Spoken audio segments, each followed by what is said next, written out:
When Allah subhanahu wa ta'ala tells us about patience and this idea of being struck by something of hardship, some of the trials that come our way as we are headed towards Jannah, and they are gifts in disguise because they allow us to focus once again and recalibrate on Jannah. Allah subhanahu wa ta'ala mentions to us those who, when they are struck with hardship, وَبَشِّرِ الصَّابِرِينَ, give them the glad tidings. الَّذِينَ إِذَا أَصَابَتْهُمْ مُصِيبَةٌ, those who, when they are struck by a trial, قَالُوا إِنَّا لِلَّهِ وَإِنَّا إِلَيْهِ رَاجِعُونَ, they say, to Allah we belong and to Allah we return. They say, to Allah we belong and to Allah we return. To show us that in that instant of a difficulty, there is an opportunity. And a person who has been struck by a great trial and a great hardship, if they've been preparing themselves for a sadma, for that moment of shock, then all that they have preparing themselves with will present itself in a beautiful opportunity that cannot be found in any other place.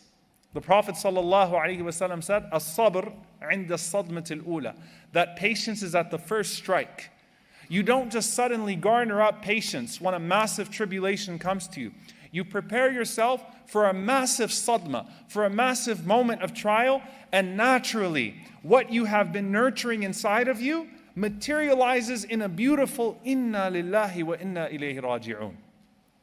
And the ultimate sadma, the ultimate shock and strike that you're preparing for is death.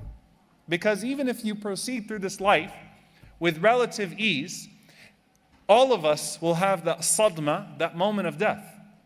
And the words that you want to have ready for that moment of death, for that ultimate sadma, is La ilaha illallah.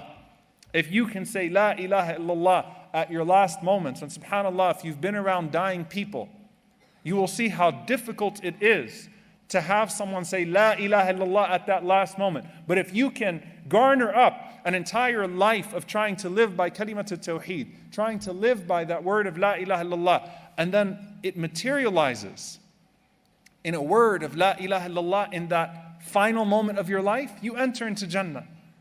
It's not because you suddenly remember at the time of death to say La ilaha illallah, it's because you've been preparing yourself your entire life with La ilaha illallah, and then the sadma of death comes to you, the shock of death comes to you, and La ilaha illallah. It's heavier than 1,000 pounds at that moment.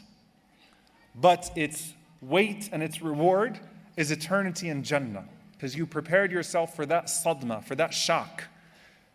For every other sadma in life, for every other shock in life, you prepare yourself for that moment of opportunity to say, Inna lillahi wa inna ilayhi raji'un. To Allah we belong, and to Allah we return.